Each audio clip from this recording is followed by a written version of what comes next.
Ladies and gentlemen, let me tell you something right now that might sting a little bit, but it's the truth you've been searching for your whole life.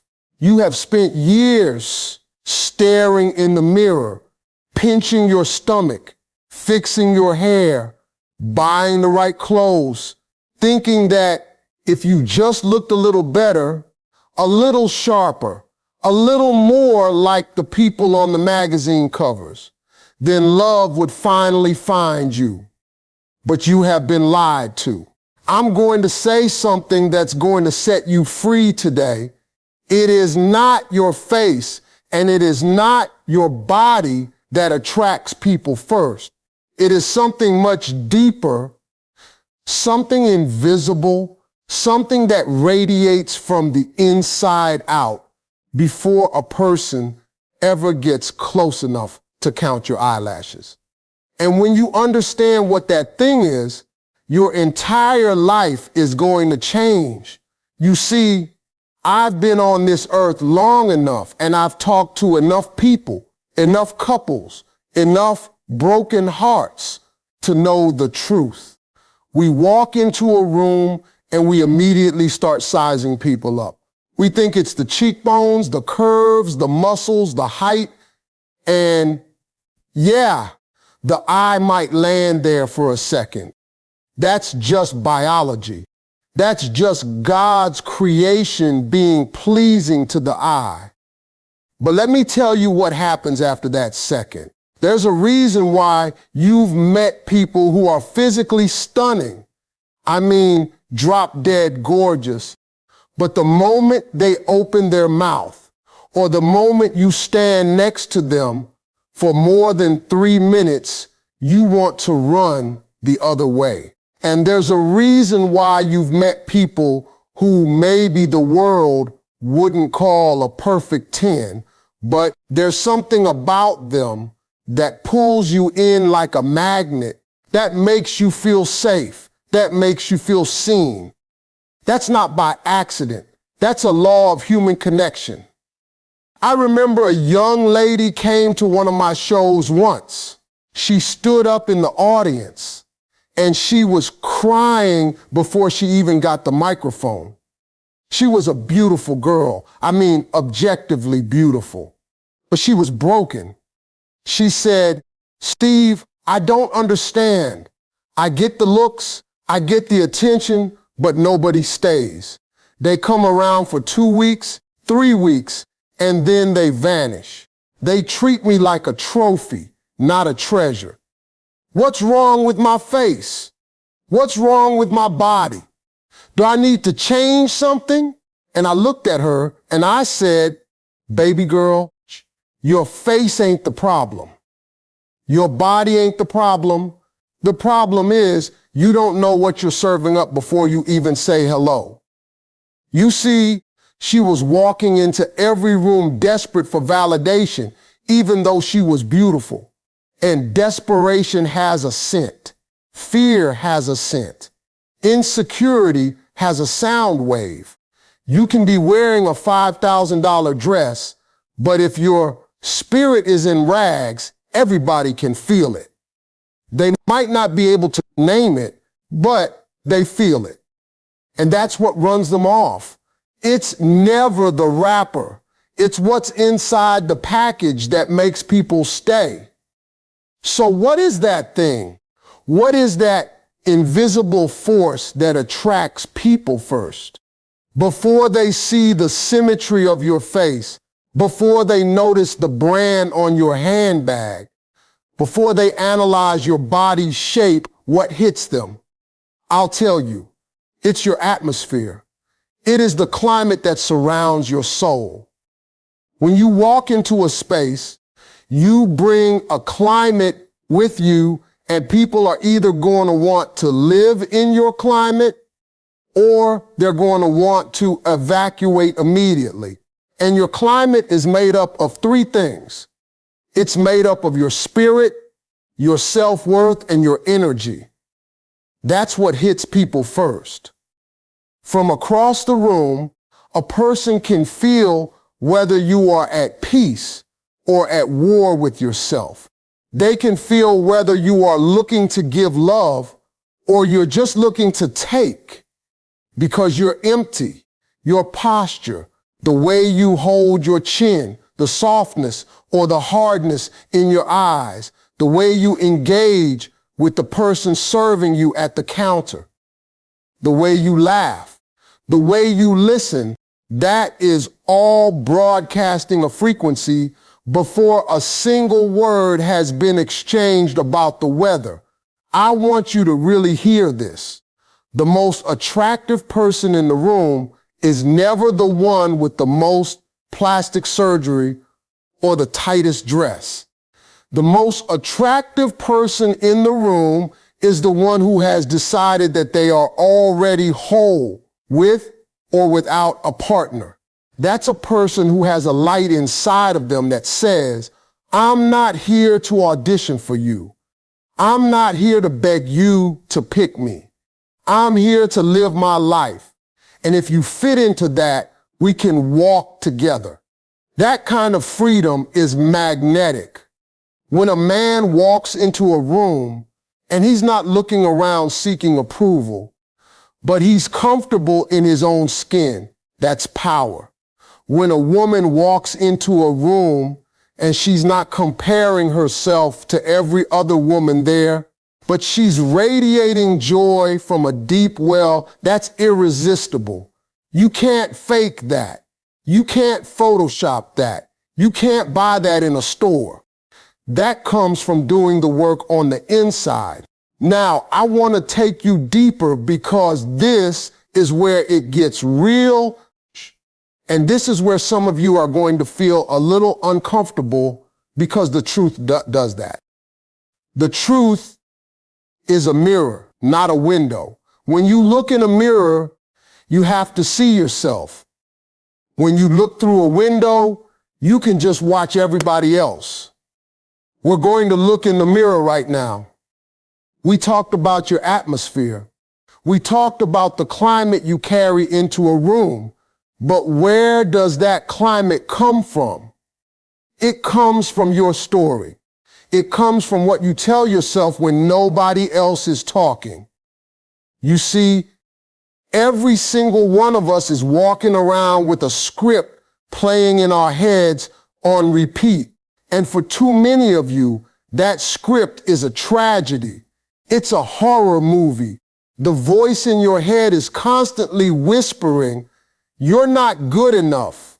They're going to leave you anyway. Don't get your hopes up. Remember what happened last time. Remember when he broke your heart. Remember when she betrayed you. You can't trust nobody. You better put up your walls. You better protect yourself. And you think that voice is protecting you. You think that staying guarded, staying suspicious, staying closed off is keeping you safe. But let me tell you what that voice is really doing. That voice is building a prison around your heart. And then you're wondering why nobody ever comes to visit.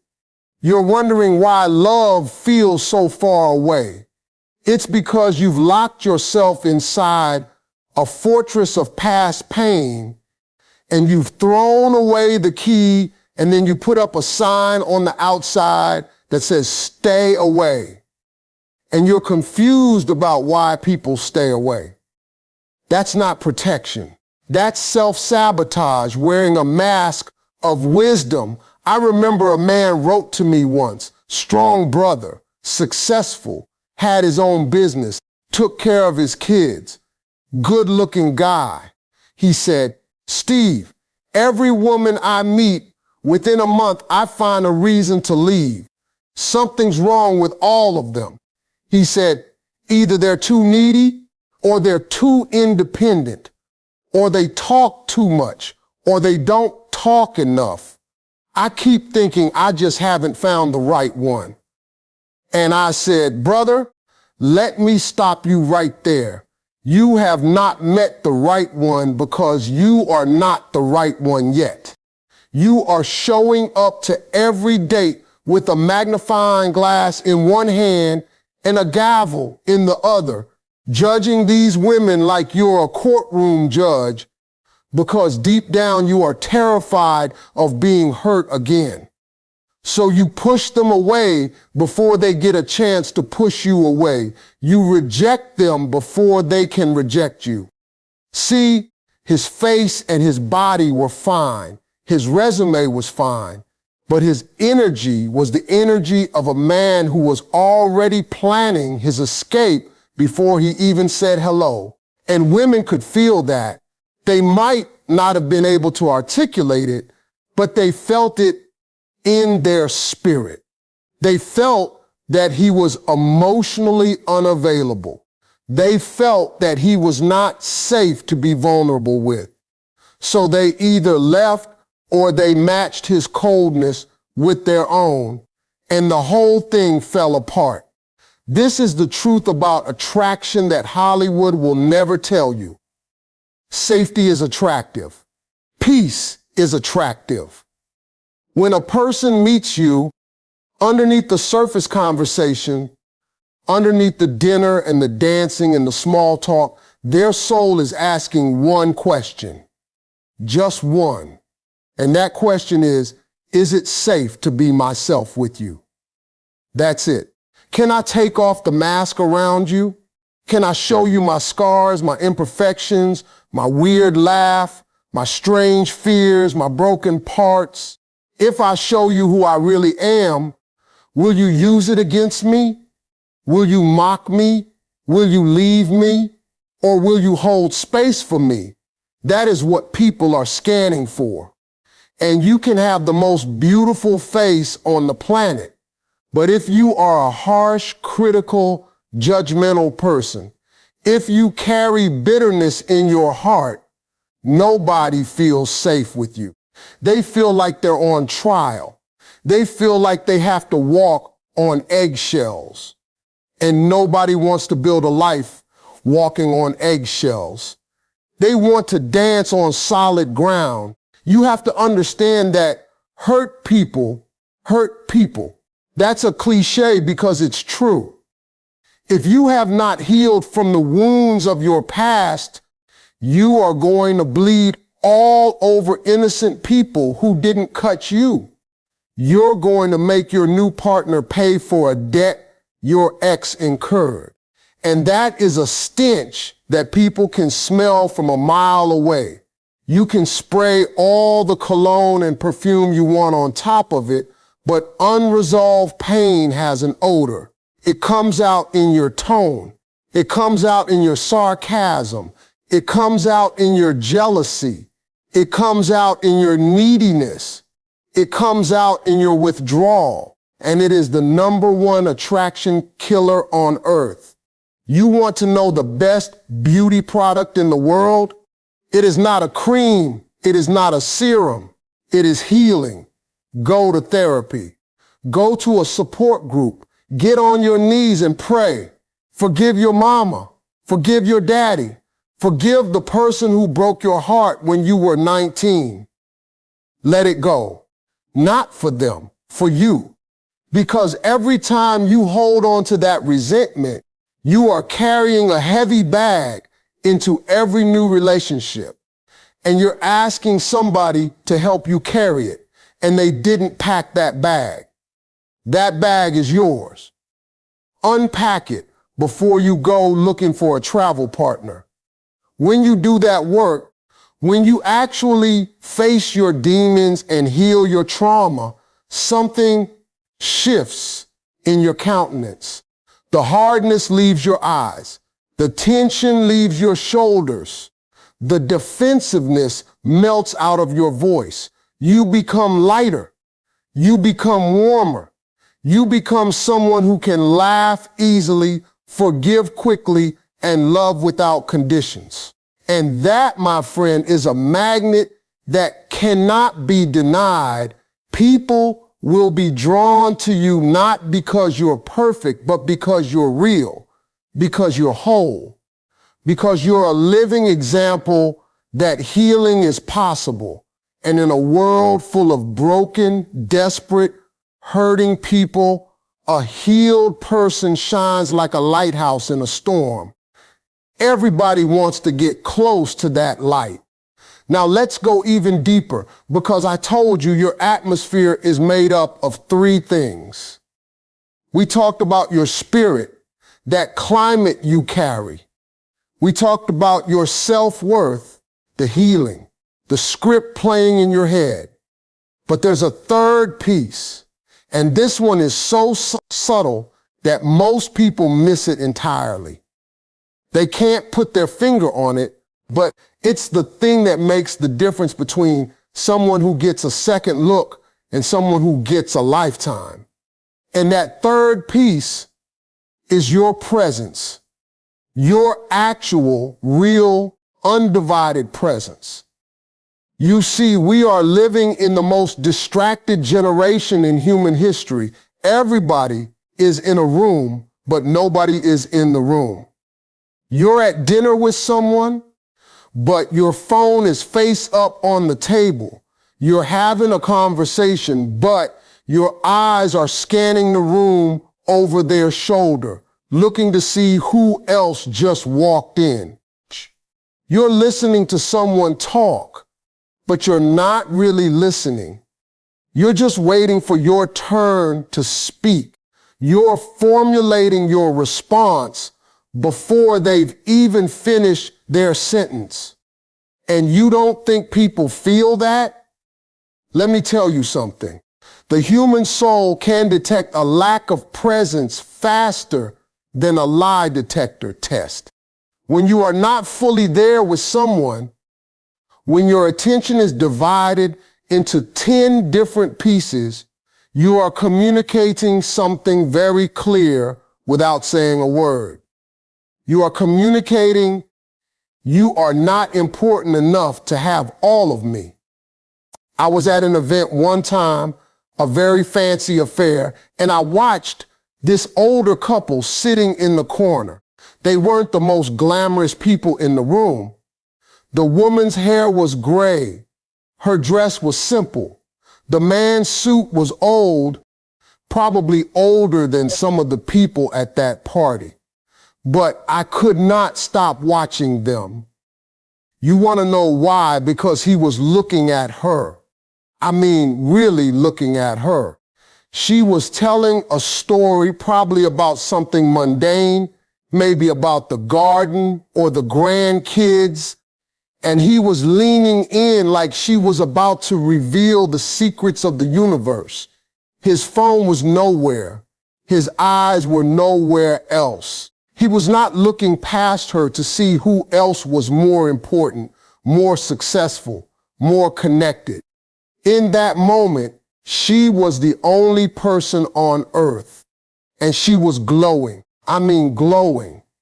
At 70-something years old, this woman looked like a teenager in love. And I thought to myself, that's it right there. That's the secret. That man's undivided attention was the greatest gift he could give her.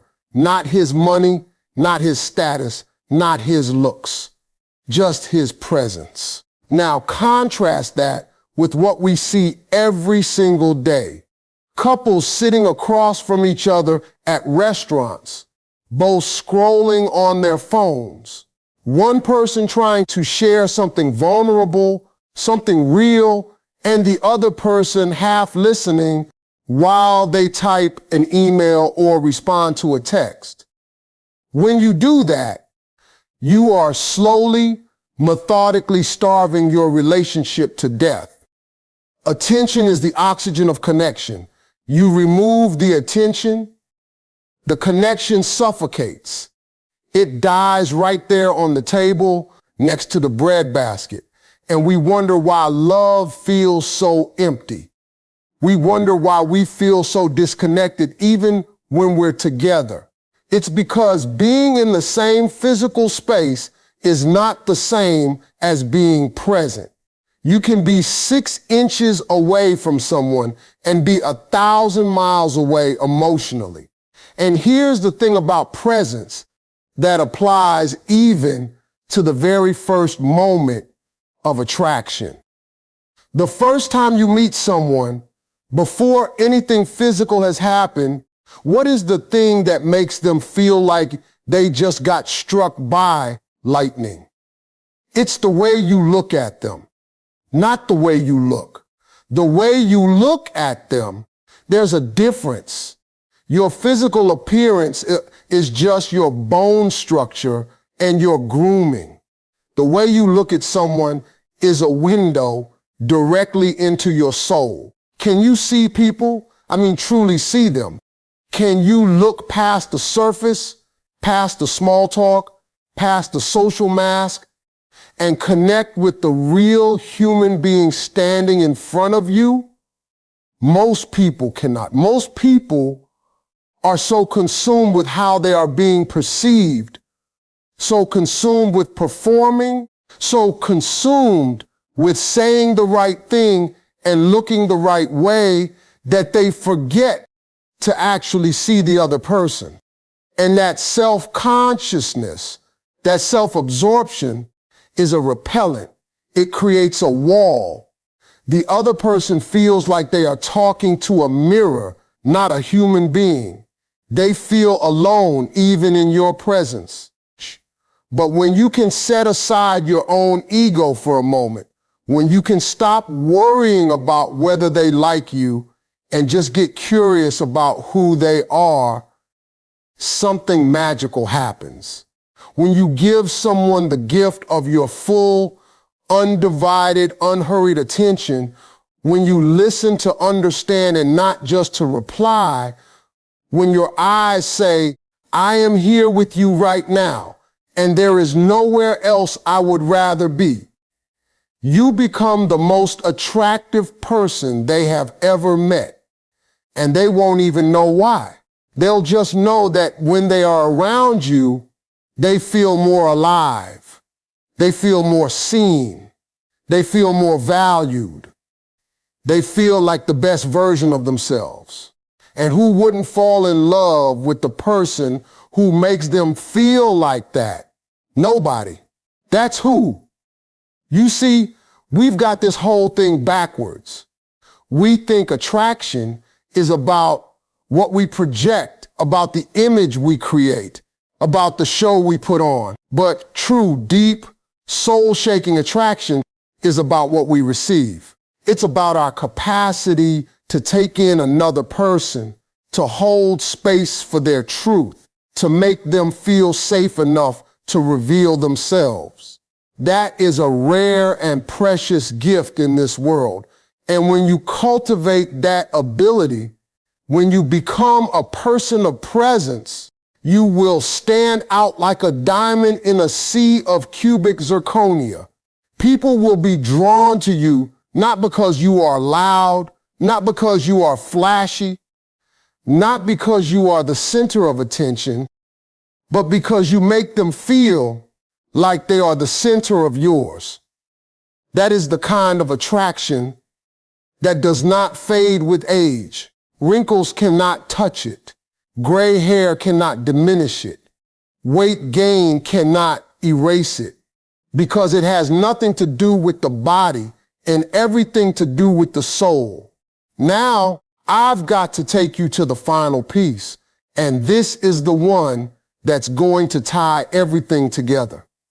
We talked about your atmosphere, your spirit, the climate you carry. We talked about your self-worth, the healing, the story you tell yourself. We talked about your presence, the gift of your undivided attention. But there's one more layer, and it's the foundation that everything else sits on. Without this, the other three collapse. And that foundation is your purpose. You see, one of the most unattractive things in the entire world, and I mean deeply, instinctively unattractive, is a human being who has no direction. A person who wakes up every day with nothing pulling them forward, nothing that makes their heart beat faster, nothing that they are building, nothing that they are becoming.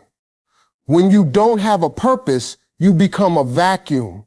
And a vacuum doesn't attract. A vacuum consumes. You walk into relationships looking for someone to fill the void, looking for someone to give you a reason to get out of bed, looking for someone to make you feel worthy, looking for someone to be your entire world. And that is a crushing weight to place on another human being. Nobody can carry that. Nobody is designed to carry that. And when they feel that weight being placed on their shoulders, even if they can't name it, their survival instincts kick in and they run. They run not because they don't care about you, but because they sense that you are asking them to be your oxygen. And no human being can be oxygen for another human being. We all need our own air. I've seen this so many times, it breaks my heart. A woman gets into a relationship and suddenly her hobbies disappear. Her friends disappear. Her dreams disappear. Her entire life revolves around that man. She's waiting by the phone. She's checking his location. She's asking where he is, who he's with when he's coming home. She's made him her God, her purpose, her everything. And then she's shocked when he pulls away. She's heartbroken when he says he feels suffocated. She thinks it's because she's not pretty enough, not thin enough, not young enough. She runs to the mirror to fix her face. She runs to the gym to fix her body. But the problem was never her face or her body. The problem was she stopped being a whole person. She poured herself into him so completely that there was nothing left of her. And who wants to be in love with an empty shell? Who wants to be with someone who has no self? The same goes for men. A man who has no mission, no vision, no fire in his belly, no mountain he's trying to climb is a man who is lost. And a lost man cannot lead. A lost man cannot protect. A lost man cannot provide stability because he doesn't even have stability within himself. He might have a handsome face. He might have a chiseled body. But a woman with any sense, a woman who values her peace, will feel the absence of direction in him. She will sense that he is a ship without a rudder, just drifting. And no woman in her right mind wants to get on a drifting ship. She wants a captain who knows where he's going. She wants a man who is already on his journey, a man who invites her to join him on an adventure, not a man who expects her to be the adventure. So what is your purpose? What is the thing that makes you come alive? What is the thing you would do even if nobody paid you, even if nobody applauded, even if nobody saw? What is the thing that when you're doing it, time disappears? That's your purpose. That's your fire. And when you are living in that fire, when you are pursuing growth, when you are becoming the person you were put on this earth to be, you radiate a different kind of energy. It's called passion. It's called drive. It's called aliveness. And that is intoxicating. People are drawn to alive people. Dead people, spiritually dead people, emotionally dead people. People who are just going through the motions, punching the clock, surviving but not thriving. They don't attract. They blend into the wallpaper. They're just existing. But a person on a mission, a person with a dream, a person who is in love with their own life, that person walks into a room and the whole room feels it. The energy shifts, heads turn. Not because of their face, not because of their body, because of their fire. Here's the beautiful paradox. When you build a life that you love, when you are so full of your own purpose, your own joy, your own growth, your own relationship with God, your own community, your own passions, you stop needing a relationship. And that is the exact moment you become ready for one. That's the moment you attract the right one. Because you're no longer coming from a place of hunger, desperation, and emptiness. You're coming from a place of overflow. You're not looking for someone to complete you. You're already complete. You're looking for someone to share the completeness with. And that is a totally different energy. That's the energy of, I don't need you, but I choose you. I want you. I see you. I value you. Not because I'm empty, but because I'm full. And I have so much inside me that I want to pour it into someone who deserves it. That's what my wife does for me, and that's what I try to do for her. Marjorie has her own purpose, her own passions, her own relationship with the Lord, her own identity. She was a whole woman before I met her, and she'd still be a whole woman if something happened to me. I'm not her oxygen, and she's not mine. We are two whole people who decided to walk together. And that's why it works. That's why it's beautiful. That's why it's not draining. Because we're not trying to extract life from each other. We're bringing life to each other. And that only happens when you know who you are, whose you are, and what you were put here to do. So here is where we land.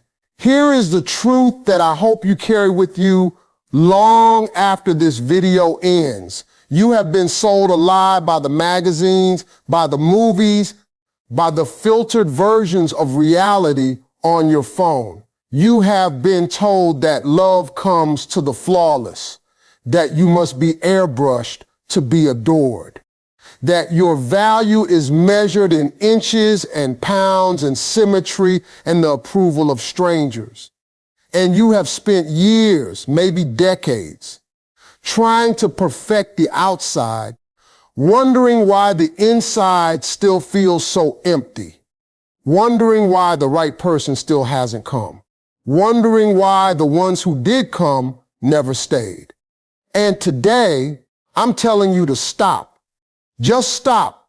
Put the mirror down. Step away from the scale. Stop comparing yourself to people who are presenting a lie to the world. Your face is not the problem. Your body is not the problem. Your age is not the problem. The problem has been your focus. You have been focused on the rapper while your soul was starving for attention. You have been focused on the external while your internal house was in shambles. And the world has been responding not to what you look like, but to what you've been carrying. The desperation, the fear, the unhealed trauma, the lack of purpose, the divided attention. That's what they've been feeling. And that's what they've been running from. But here's the good news. And I want you to really hear this. This is the hope. You can change all of that, starting right now, not tomorrow, not next week, right now. Because everything we talked about today, your atmosphere, your self-worth, your presence, your purpose, these are not things you are born with and stuck with forever. These are muscles you can build. These are wounds you can heal. These are fires you can ignite. You can decide in this very moment that you are going to do the work, that you are going to heal what's broken instead of just hiding it, that you are going to forgive the people who hurt you so you can finally travel light, that you are going to discover your purpose and pursue it with everything you've got, whether a partner shows up or not, that you are going to put the phone down and be present with the people you love, that you are going to become a person of warmth, a person of safety, a person of light. When you do that, when you truly commit to becoming whole from the inside out, the outside begins to change too. I'm not talking about your face changing. I'm talking about the light in your eyes. I'm talking about the genuine smile that comes easy now because you're actually happy. I'm talking about the straightness of your posture because you're not weighed down by shame anymore. I'm talking about the calm in your voice because you're not anxious and desperate anymore. People will notice that. They won't know what you did. They won't know about the therapy sessions, the late night prayers, the tears you shed, letting go of the past, the books you read, the hours you spent rebuilding yourself. But they will feel the result. They will feel the peace. They will feel the freedom. They will feel the depth. And they will be drawn to you like moths to a flame, not because you're perfect, because you're real, because you're whole, because you're alive. The greatest attraction in the world is not a perfect face or a perfect body. The greatest attraction in the world is a healed soul that has decided to love itself enough to show up in the world as God intended, authentic, purposeful, present, whole. When you become that person, you won't have to chase love. You won't have to beg for it. You won't have to perform for it. Love will find you. The right love, the real love, the kind that stays, the kind that builds, the kind that lasts, not because you finally got pretty enough or thin enough or rich enough, but because you finally became you enough. And there is nothing more magnetic on this earth than a human being who has done the work, who knows their worth, and who walks in their purpose with their head held high and their heart wide open. Ladies and gentlemen, go do the work. The world is waiting for the real you. And trust me, the real you is more than enough.